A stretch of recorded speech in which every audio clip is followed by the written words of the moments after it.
इस चैनल में आप सभी का स्वागत है। आज का विषय है संयुक्त क्रिया।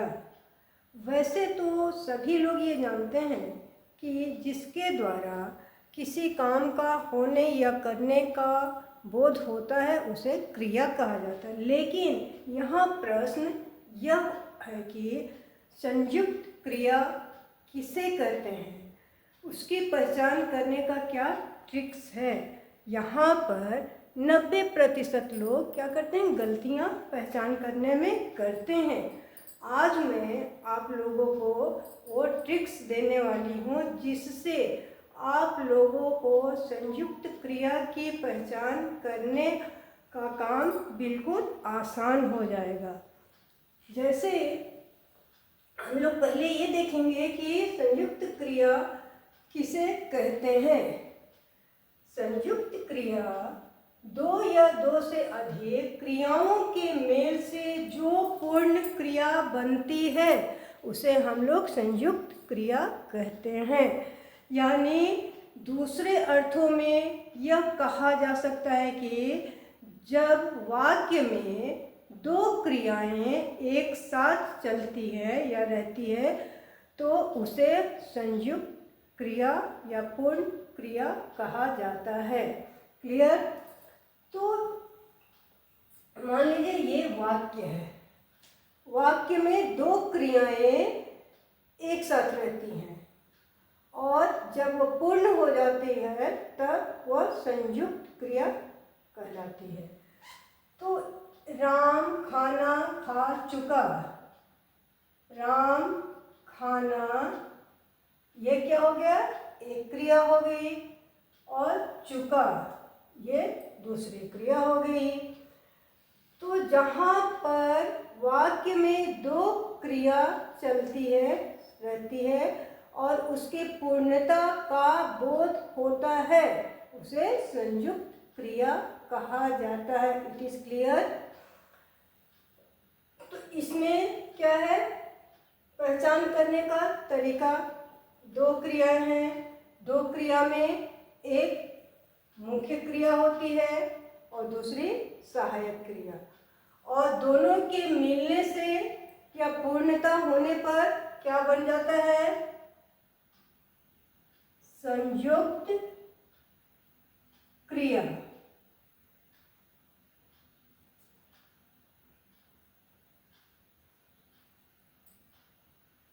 ठीक है, तो ये एक पहला ट्रिक हो गया कि संयुक्त क्रिया में दो क्रिया होती है। कौन कौन सी क्रिया होती है, एक मुख्य क्रिया होती है और दूसरी सहायक क्रिया होती है। दोनों के पूर्ण होने पर जो बनता है या जो क्रिया होती है उसे हम लोग संयुक्त क्रिया कहते हैं। तो इस एग्जाम्पल में खाना पहली क्रिया हो गई, पहली क्रिया खाना, और दूसरी क्रिया चुका,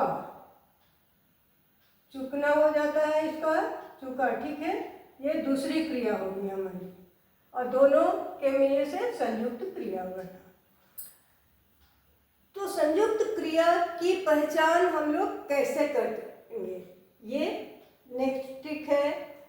तो जिस वाक्य में जाना, देना, लेना, पढ़ना, आना, रहना, चुकाना, चुकना, सकना, उठना, रखना, भेजना, चाहना, ये सारे शब्द हों, वे सभी संयुक्त क्रिया के अंतर्गत ये क्रियाएं आता है।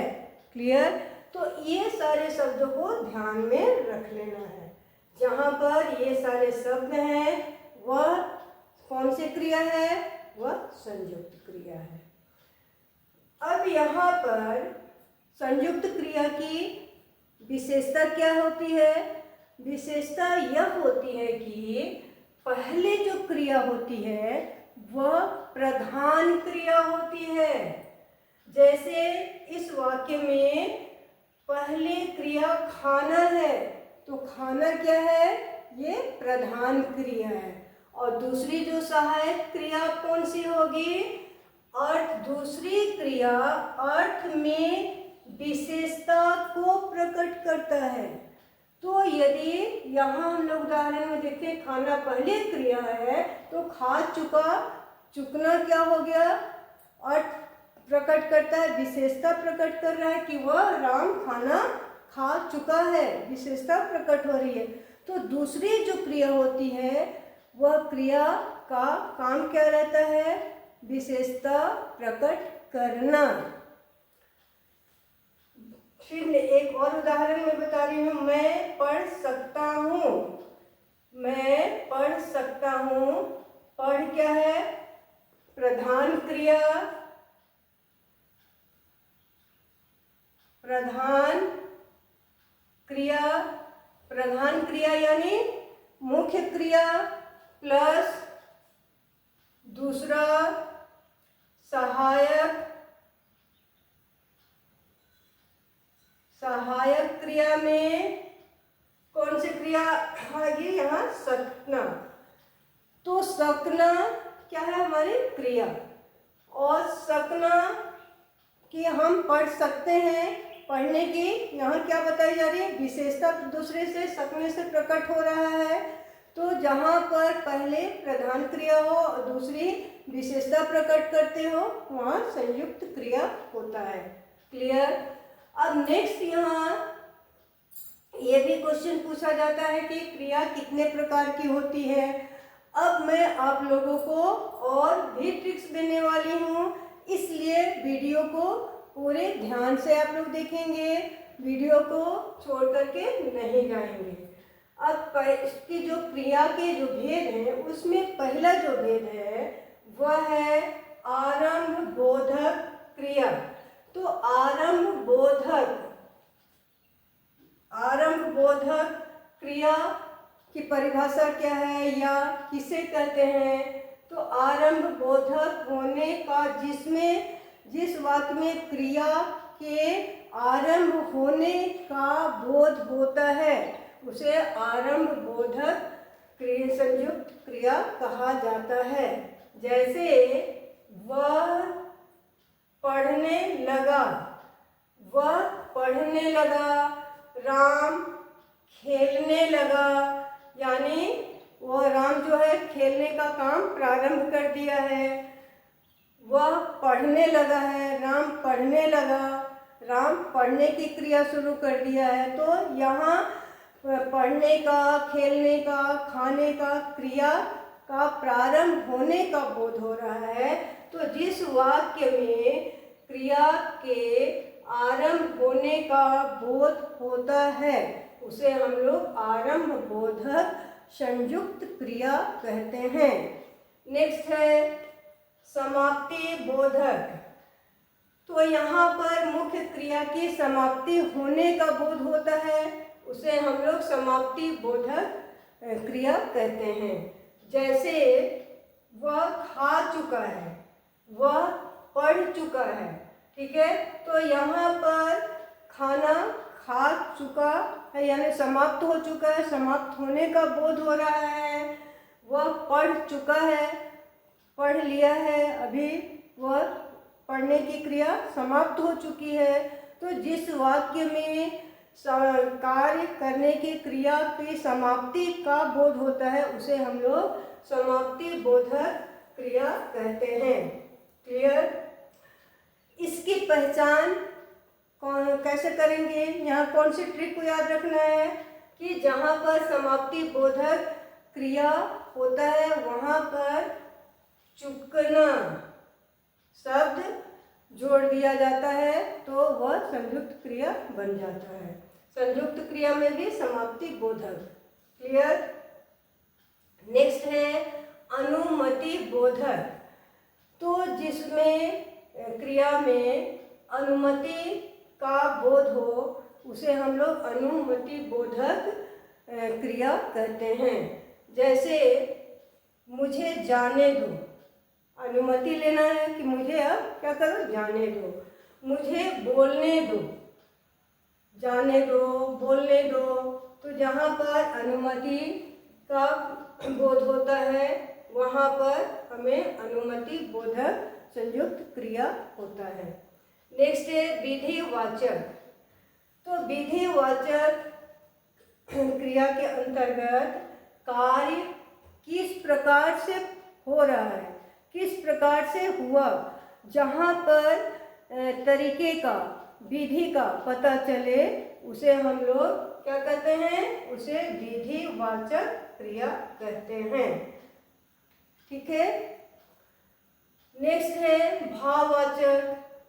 भाववाचक संयुक्त क्रिया के अंतर्गत जब वाक्य में किसी के भाव की स्थिति का पता चलता हो, उसे हम लोग भाववाचक संयुक्त क्रिया कहते हैं। जैसे हवा चल रही है, हवा का स्थिति किस प्रकार है, चलने की है, तो हवा चल रही है, बारिश हो रहा है। तो इस तरह से जहाँ पर या व्यक्ति बैठा है, बैठने का भाव प्रकट हो, तो जहाँ पर किसी के भाव की, किसी की स्थिति का बोध होता है, उसे भाववाचक संयुक्त क्रिया कहा जाता है। तो इसकी पहचान हम लोग कैसे करेंगे, इसमें रहना क्रिया जुड़ जाता है। जहाँ पर रहना क्रिया जुड़ता है वह कौन सी क्रिया हो जाती है, भाववाचक क्रिया। ये सारे ट्रिक्स इसकी पहचान करने का है। नेक्स्ट है इच्छा बोधक। इच्छा बोधक क्रिया के अंतर्गत जब वाक्य में किसी की इच्छा को व्यक्त करते हुए का बोध हो, उसे हम लोग इच्छा बोधक कहते हैं। जैसे वह घर आना चाहता है, तो चाहता है, वह क्या कर रहा है, अपनी इच्छा को प्रकट कर रहा है कि हमें घर आने की इच्छा है, हमें बाजार जाने की इच्छा है, हमें मिठाई खाने की इच्छा है। यदि जहाँ पर इच्छा जाहिर की जाए, उसे हम लोग इच्छा बोधक संयुक्त क्रिया कहते हैं। अब इसकी पहचान कैसे हम लोग करेंगे कि कौन सी संयुक्त क्रिया है, तो इसकी पहचान के लिए हमें क्या है, चाहना, ये हमारा क्रिया इसमें जुड़ जाता है। तो जहाँ पर चाहना वाक्य में, जो वाक्य के अंत में चाहना सब जुड़ जाता है, वह हमारे इच्छा बोधक संयुक्त क्रिया होता है। नेक्स्ट है अभ्यास बोधक क्रिया। तो जिस वाक्य में क्रिया के करने का अभ्यास का पता चलता है, उसे हम लोग क्या कहते हैं, अभ्यास बोधक संयुक्त क्रिया कहते हैं। जैसे राम खेलने का अभ्यास कर रहा है, सीता पढ़ने का अभ्यास कर रही है। तो जहाँ पर अभ्यास करने का बोध हो, वहाँ हम लोग क्या कहेंगे, अभ्यास बोधक संयुक्त क्रिया। तो यहाँ अभ्यास करने की प्रक्रिया का बोध होता है। फिर जैसे वह पढ़ा करता है, ठीक है, वह पढ़ा करता है, यानी वह क्या कर रहा है, अभ्यास कर रहा है। मैं खेला करता हूँ, यानी अभ्यास कर रहा हूँ खेलने का, खेला करता हूँ। तो इसमें पहचान किस शब्द से होगा, करना।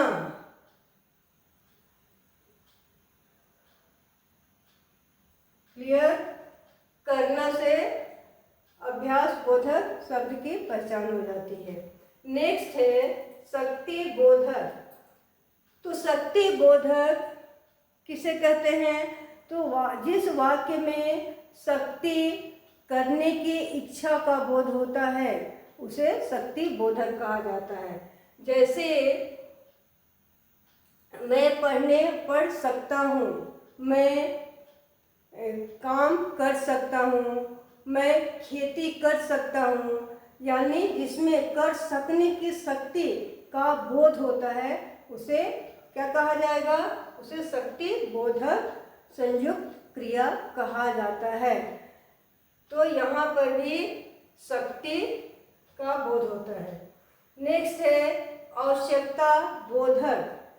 आवश्यकता बोधक संयुक्त क्रिया उस क्रिया को कहा जाता है जिसमें जो भी वाक्य रहता है उस वाक्य में या तो व्यक्ति की आवश्यकता का बोध होता है या व्यक्ति को अपने कर्तव्य का बोध होता है, उसे हम लोग आवश्यकता बोधक संयुक्त क्रिया कहते हैं।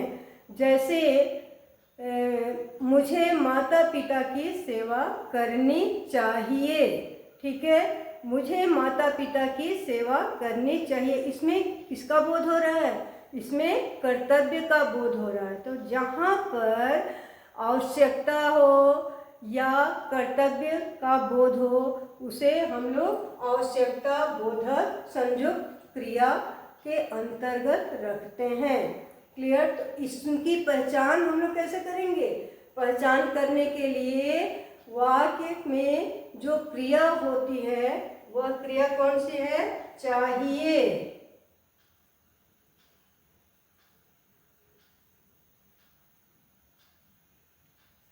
मुझे किताब चाहिए, तो चाहिए आ रहा है क्रिया में, तो इसकी पहचान ये है। नेक्स्ट है अवकाश बोधक। अवकाश बोधक में जब हम लोग किसी काम को करते हैं और उससे पूर्ण होने के बाद जो हमें अवकाश मिलता है उसे हम लोग, या काम पूरा हो जाता है तो उसे अवकाश बोधक क्रिया कहते हैं। क्लियर? तो ये आज का जो टॉपिक था यह संयुक्त क्रिया पर आधारित था और इसमें जितने से मैं ट्रिक दी हूँ ये सारे ट्रिक के द्वारा आप लोग संयुक्त क्रिया की पहचान, चाहे वह कॉम्पिटिटिव एग्जाम हो या बोर्ड की परीक्षा में आए हुए प्रश्न हो, आप सभी लोग क्रिया की पहचान आसानी से कर सकते हैं। इसके द्वारा आपको संयुक्त क्रिया पहचान करने में बहुत ही सुविधा हो गई है। तो इसलिए इस वीडियो को आप लोग लाइक, शेयर और सब्सक्राइब करना नहीं भूलेंगे।